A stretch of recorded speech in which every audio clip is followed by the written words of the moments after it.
Good morning. आज हम आपको टेंसेस के बारे में पढ़ाएंगे और उम्मीद है कि आप सब लोग ध्यान से देखेंगे और सुनेंगे, समझेंगे। और आप सबको पता है कि टेंसेस कितने इम्पोर्टेंट होते हैं किसी भी लैंग्वेज के लिए। टेंस मीन्स काल होता है, चाहे तो हिंदी में बात करते हैं, चाहे तो हम इंग्लिश में बात करते हैं, तो हम वर्ड टेंस यूज़ करते हैं। ओके। और आज का हमारा टॉपिक, और जब भी आपको पता है कोई भी आप घर में कोई बड़ा है, पढ़ा लिखा है, तो बच्चों से पूछता है 7वीं 8वीं में हो गया तो बच्चे टेंस किए हैं, टेंस आते हैं नहीं आते। कोई रिश्तेदार आता है तो भी टेंस पूछता है। इसलिए इसकी इम्पोर्टेंस को देखते हुए हम आपको आज टेंस पढ़ाएंगे। और टेंस की शुरुआत जब हम करते हैं तो ये शब्द आपके सामने टेंस, इसका मतलब होता है काल, मतलब समय। किस कालखंड में आप कौन काम कर रहे हैं, क्या एक्शन हुआ है, उसका समय क्या रहा होगा, ये सारी बातें हमें टेंस बताता है। उसका किसी भी कार्य के होने का बोध कराता है, किसी एक्शन के होने का बोध कराता है, वो टेंस होता है। हमारे यहाँ 3 टाइप्स ऑफ टेंसेज होते हैं, 3 प्रकार के टेंस है। Number 1 present, 2 past and 3 future. Okay, 3 tenses हमारे पास होते हैं और तीनों के इनके 4 पार्ट होते हैं। 4 पार्ट होते हैं। कौन कौन से? Indefinite, definite, number 2 continuous, number 3 perfect and number 4 perfect continuous. Okay, ये जो 4 पार्ट हैं, माना कि बच्चे हम बात करते हैं प्रेजेंट की। जब हम प्रेजेंट के बारे में पढ़ रहे होते हैं तो इन चारों वर्ड्स को, चारों पार्ट्स को हम प्रेजेंट के साथ जोड़ देते हैं। Present indefinite, present continuous, present perfect and present perfect continuous. And when we talk about past, we join these 4 words with past, past indefinite, past continuous, past perfect continuous. And when we talk about future, we join these words with future. And first of all, आपको पता है कि 4 part होते हैं, प्रत्येक के 3 tense होते हैं हमारे पास। और सबसे पहले इम्पोर्टेंट, या पहले लगाओ तो हम प्रेजेंट के बारे में डिस्कस करते हैं। क्यों करते हैं प्रेजेंट के बारे में डिस्कस? क्योंकि जब हम बात करते हैं, माना कि वैसे भी जनरली बात करते हैं कि पास्ट के बारे में बात की जाए, पास्ट को याद किया जाए, तो जो बड़े लोग बाग होते हैं, समझदार लोग होते हैं, वैसे भी एक मान्यता है सोसाइटी में, कहते हैं कि भूतकाल के बारे में, पास्ट के बारे में याद करके दुख ही मिलता है, या कोई सुखद अनुभव हो सकता है, वो अलग बात है। अगर तो कहते हैं कि फ्यूचर की बात करें तो कहते हैं कि फ्यूचर की चिंता क्यों करें, वर्तमान के ऊपर फोकस करो, जो आपके पास है उसके ऊपर आप फोकस करो, उसके बारे में अच्छा सोचो, उसके बारे में अच्छा परफॉर्म करो। तो इसी कड़ी में हम आज सबसे पहले प्रेजेंट के बारे में, किसके बारे में? प्रेजेंट के बारे में डिस्कस करेंगे। और प्रेजेंट में भी हम किसके बारे में डिस्कस करेंगे? इनडेफिनेट के बारे में, प्रेजेंट इन डेफिनेट के बारे में डिस्कस करेंगे। सॉरी, सबसे पहले क्या होता है कि हमें पहचान पता होनी चाहिए किसी भी टेंस की, कि हमारे पास माना तो हिंदी में सेंटेंस है या तो इंग्लिश में सेंटेंस है। हमें पता कैसे लगे कि ये सेंटेंस जो है ये इंग्लिश में जो लिखा गया हमारे सामने ये प्रेजेंट टेंस का है, और प्रेजेंट इंडेफिनिट टेंस का है, या प्रेजेंट परफेक्ट का है, प्रेजेंट कंटिन्यूस का है, या पास्ट का है, फ्यूचर का है। तो हमें पता लगेगा उसकी वर्ब देख करके, यूज ऑफ वर्ब जो उसके अंदर है वो कौन सी यूज ऑफ वर्ब है, कौन सी फॉर्म ऑफ वर्ब यूज किया गया है। अगर तो हिंदी में हम पाते हैं तो हिंदी में उसके एंड कैसे होता है सेंटेंस का, वो देखते हैं। माना कि हम बात कर रहे हैं अभी प्रेजेंट इंडेफिनिट टेंस के बारे में, तो जब इसका हम कोई सेंटेंस इंग्लिश में पाते हैं तो हमें देखना होता है फॉर्म ऑफ वर्ब को, कौन सी फॉर्म ऑफ वर्ब यूज की गई है, वो हम आपको अभी बताएंगे। और हिंदी में अगर हमें मिलता है तो उसके एंड में हमें देखना होता है कि उसके अंत में दिया गया है ता है, ते है, ती है। तो हम मान लेते हैं कि जो सेंटेंस है वो प्रेजेंट इन डेफिनिट टेंस का है।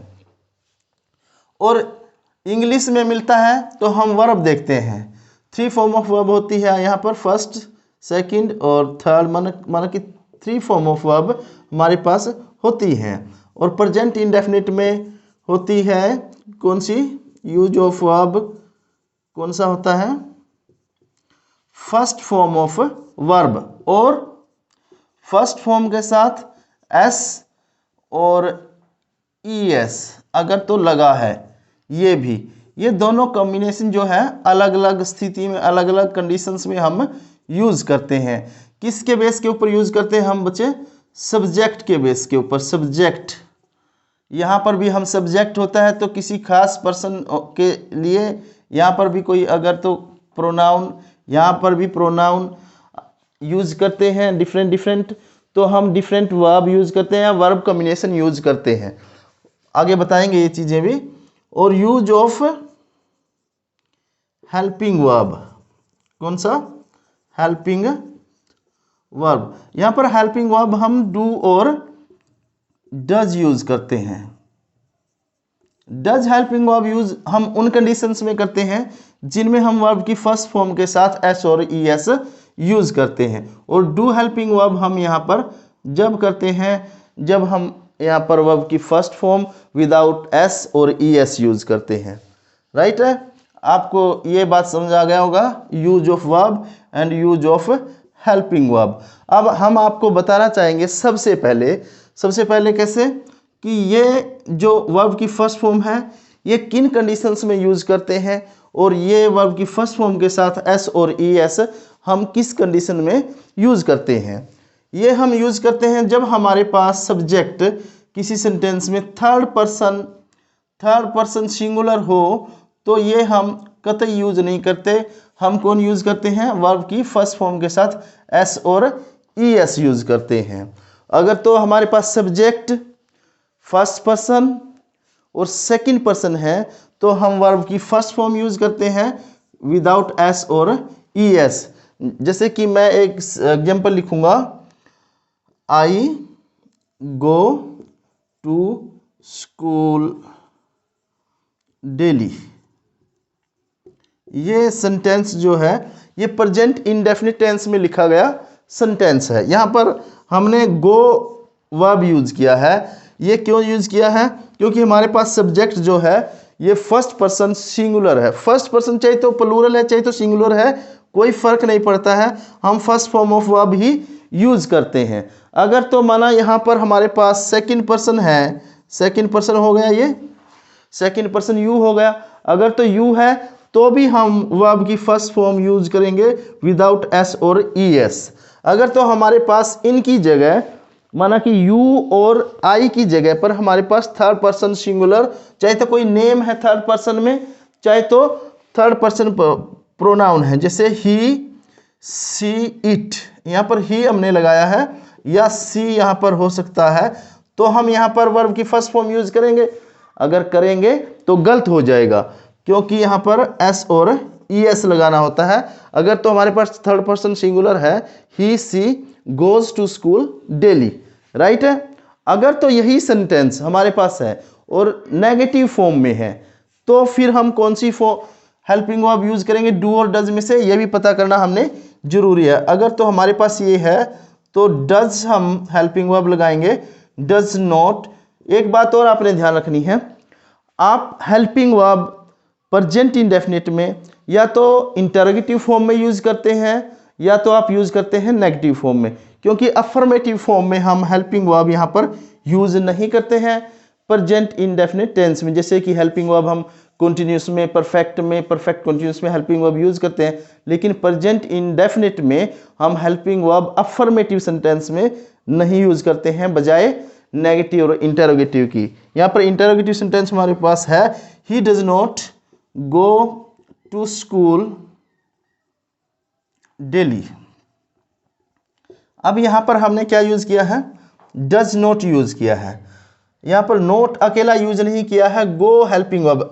अब आप पूछेंगे कि यहाँ पर थर्ड पर्सन सिंगुलर है और यहाँ पर भी थर्ड पर्सन सिंगुलर है, यहाँ तो आपने लगाया है कि गो के साथ ई एस आपने लगाया है, और यहाँ पर आपने क्या किया है, गो विदाउट एस और ई एस यूज़ किया है?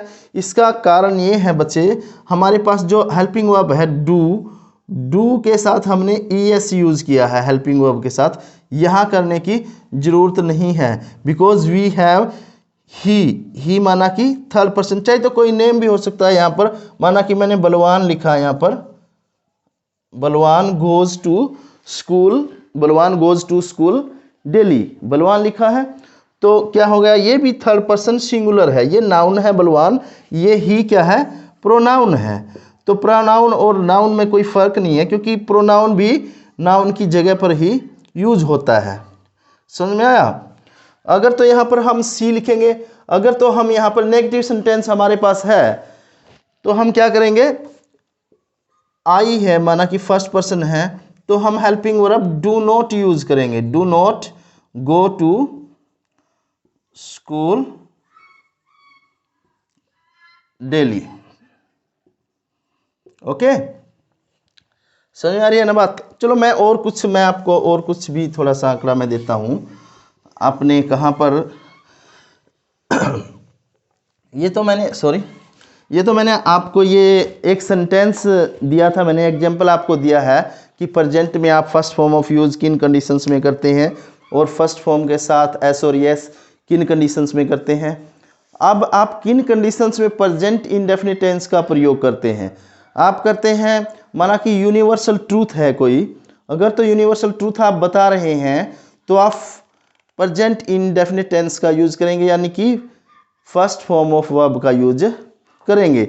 अगर तो किसी सेंटेंस में आपको डेली मिलता है लिखा हुआ, टुडे मिलता है लिखा हुआ, तो आप क्या करेंगे, प्रेजेंट इंडेफिनिट टेंस का प्रयोग करेंगे, यानी कि वर्ब की फर्स्ट फॉर्म का यूज करेंगे, या तो आप वर्ब की फर्स्ट फॉर्म के साथ एस और ई एस का यूज करेंगे। और भी सेंटेंस जैसे कि earth moves round the sun, universal truth है, earth moves round the sun, ये क्या है, धरती घूमती है सूर्य के चारों ओर। ठीक है, क्या है ये, यूनिवर्सल ट्रूथ है, इसलिए हमने किस टेंस का प्रयोग किया है, प्रेजेंट इन डेफिनिट टेंस का प्रयोग किया है। तो बच्चे आज की क्लास हमने ये थोड़ा सा आपको पहचान बताई है, यूज ऑफ वर्ब बताया है, यूज ऑफ मेन वर्ब और हेल्पिंग वर्ब बताया है, और आपको ये बताया है कि प्रोनाउन यूज, अगर प्रोनाउन के अकॉर्डिंग आप वर्ब का यूज कैसे करेंगे। अगर तो फर्स्ट पर्सन सेकंड पर्सन है तो वर्ब की फर्स्ट फॉर्म यूज करेंगे, अगर तो आपके पास थर्ड पर्सन सिंगुलर है, थर्ड पर्सन। देखो एक और बात है, मैं एक सेंटेंस और अभी थोड़ा सा आपको मैंने थर्ड पर्सन बताया था, लेकिन मैंने ये नहीं बोला था कि अगर तो थर्ड पर्सन प्लूरल है तो आप क्या यूज करेंगे, वर्ब की फर्स्ट फॉर्म या वर्ब की फर्स्ट फॉर्म के साथ एस और E S. They do their job very well, मैंने एक सेंटेंस लिखा है, they do their job very well. अगर तो ये मैं बात करूं प्रोनाउन की, तो ये भी थर्ड पर्सन प्रोनाउन है, लेकिन ये क्या है, प्लूरल है। प्लूरल के साथ हम वर्ब की फर्स्ट फॉर्म यूज करेंगे, थर्ड पर्सन प्लूरल के साथ वर्ब की फर्स्ट फॉर्म यूज करेंगे। जैसा कि हमने पहले बात की थी कि हम थर्ड पर्सन अगर हमारे पास प्रोनाउन है, अगर तो सब्जेक्ट की जगह पर हम वर्ब की फर्स्ट फॉर्म के साथ एस और ई एस लगाएंगे। उसमें कंडीशन ये है, सिर्फ आपने छोटी सी बात आपने याद रखनी है कि वर्ब की फर्स्ट फॉर्म के साथ एस और ई एस किन कंडीशन में यूज करनी है, जब आपके पास सब्जेक्ट थर्ड पर्सन सिंगुलर है। क्या याद करना है, थर्ड पर्सन सिंगुलर है तो आपने वर्ब की फर्स्ट फॉर्म के साथ एस और ई एस यूज करना है, नहीं तो चाहे तो फर्स्ट पर्सन है, चाहे तो सेकंड पर्सन है, चाहे तो थर्ड पर्सन प्लूरल है, आप वर्ब की फर्स्ट फॉर्म यूज करेंगे विदाउट एस और ई एस। आज ये आपकी क्लास की जो है स्टार्ट है टेंसेस की, ये थोड़ी सी पहचान है। अब हम अगली क्लास जब हम करेंगे तो हम इसकी जो प्रेजेंट इंडेफिनिट टेंस की एक्सरसाइजेज हैं वो भी करेंगे, और साथ में जो आगे वाले टेंसेज हैं, प्रेजेंट परफेक्ट है, प्रेजेंट कंटिन्यूअस है, ये भी करेंगे। क्यों बच्चे, देखो इसका एक कारण है, आप स्कूलों में जाते हैं, स्कूल में हम इतना कवर नहीं कर पाते हैं। माना कि टीचर के पास थोड़ा सा समय होता है, 40 मिनट होती है, उसको पढ़ाना भी होती है, कॉपी चेक करनी भी होती है और टेस्ट भी लेना होता है, इतना कवर नहीं हो पाता है। और बच्चे रिवाइज के लिए थोड़ा इधर उधर भटकते रहते हैं, उनका कवर नहीं हो पाता सिलेबस। तो ये एक छोटी सी पहल है आप लोगों के लिए कि आप इस चैनल को सब्सक्राइब करें, इस चैनल को देखें। आपको जो अभी फ़िलहाल की जो बात कर रहा हूँ मैं, अभी आपको मिलेगा 10th और +2 के जो अब एग्ज़ाम होने जा रहे हैं मार्च में, एनुअल एग्ज़ाम, उनको ध्यान में रखते हुए हम इसकी इंग्लिश की जो 10th +2 के जो टॉपिक ग्रामर के हैं उनको कवर करेंगे। हम आपको एक बार फिर से कहते हैं, आप लगातार इस चैनल को देखिए, सब्सक्राइब करिए, क्योंकि आपके पास जो है नोटिफिकेशन आती रहेंगी। हम रोज़ एक नया टॉपिक आपको ग्रामर का कवर करके हम आपको देंगे और आपको इसका रियली, मेरे को विश्वास है, आपको फ़ायदा होगा, बेनिफिट होगा। पढ़ते रहिए और आगे बढ़ते रहिए। जय हिंद।